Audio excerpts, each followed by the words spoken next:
Hello, my name is Elkrief, and in this video I'd like to talk about the 7 things that most of us mistake to be love.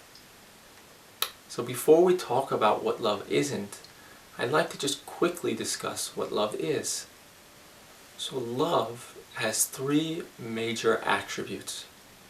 Love is complete acceptance, love is completely unconditional, and love is completely selfless.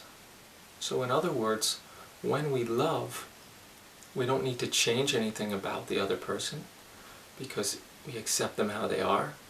It's unconditional in the sense that regardless of what they do, it won't affect our love. And it's completely selfless in that we don't need or want anything in return for our love. So now let's look at the 7 things that we mistake to be love. So first off, most of us go through life seeking love, right? We look to get married, we look for someone to love us, and we spend a lot of time looking for it. But why are we seeking love? Why are we seeking marriage? What do we want from it? If we look at it closely, we may discover that we really just want to be happy. And we happen to think that getting someone to love us will make us happy. Right? So we're really just trying to fill the open position of someone to love us and make us happy. So if we come at it from that angle, then if we find somebody to love us or to be with, then we're really just using them to make us happy. Right? If we're only pursuing love to be happy, then when we find someone, we're just using them for their love so that we can feel better. So that's the first thing that we mistake to be love, is this using to make ourselves happy. The second thing is in relationships, if we try to change or improve somebody else, then in that moment it's not love. Because if we're trying to change or improve them, why would we do that? Why would we try to change how they act? Why would we want to improve how they treat us or any of that? The only reason is so that we can be happy. So we look to change or improve to make ourselves happy. Right? So if we're trying to change them to make ourselves happy, then 1, we're not accepting how they are, and 2, we're just using them to make ourselves happy. So that's another sign that it's not love, at least in that moment. The third thing is, a lot of the times we confuse positive thoughts about someone to be love. So we think somebody is wonderful and so sweet and so beautiful and so all of these things, and that feels nice and it's enjoyable to be around them. But there's 2 main reasons why this isn't love. 1 is that when we have positive thoughts about someone, we're meeting our positive thoughts and we're not actually connecting with them. The positive thoughts about them creates a wall in between us, and we just meet our thoughts about them. It's a little bit hard to understand, but don't worry if you don't get it.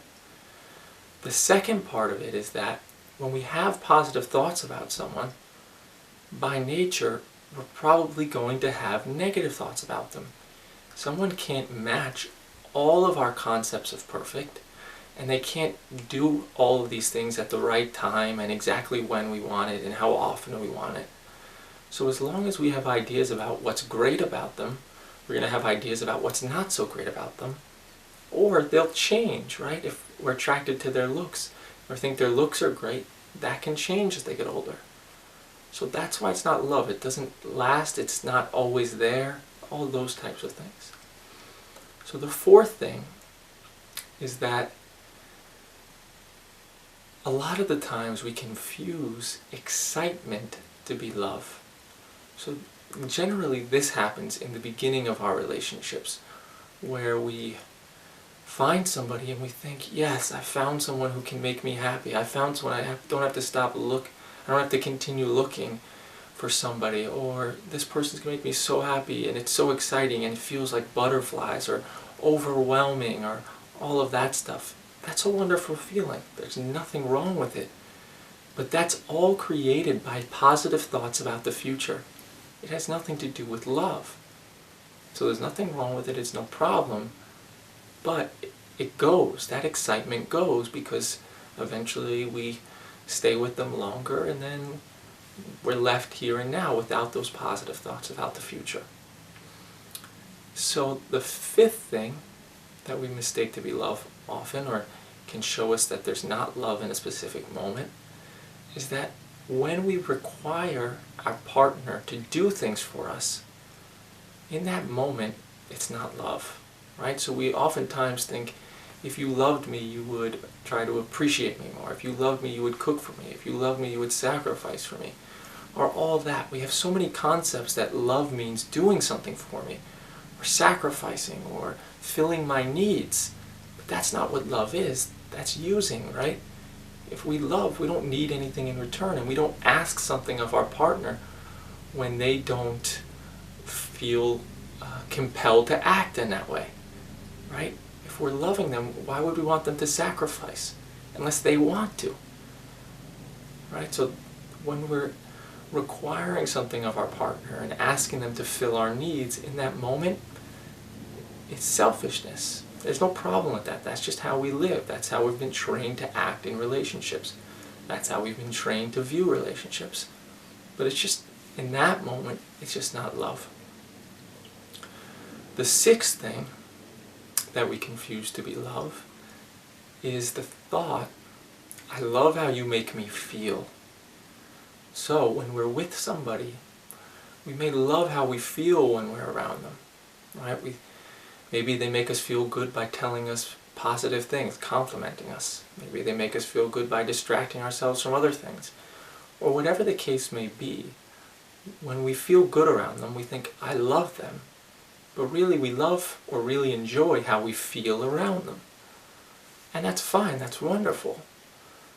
The reason why that's not love is because if we love them when they make us feel good, then we're going to hate them when they make us feel bad. Right? So it's completely conditional on how we feel. Does that make sense? So the seventh and final indication that we're not loving in that moment is if we're afraid to lose someone's love, or if we're afraid that we won't get somebody's love, then in that moment we're not loving. Because love wants nothing in return. By nature, if we're afraid of not getting someone's love or losing their love, we're saying, unconditionally, unconsciously, we're saying, it would be better if I had their love.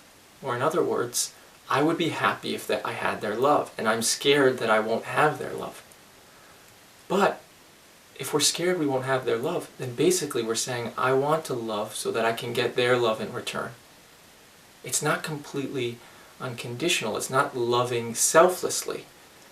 In that moment, when we're scared that we won't receive something from our love, then we're not just loving for the sake of it. Love wants nothing in return. When we love, we just love. It doesn't matter what we get back, because it's just, love is what we are, and that's how we feel in that moment. So in a moment that we feel fear, that's just thoughts that we're not going to get what we want.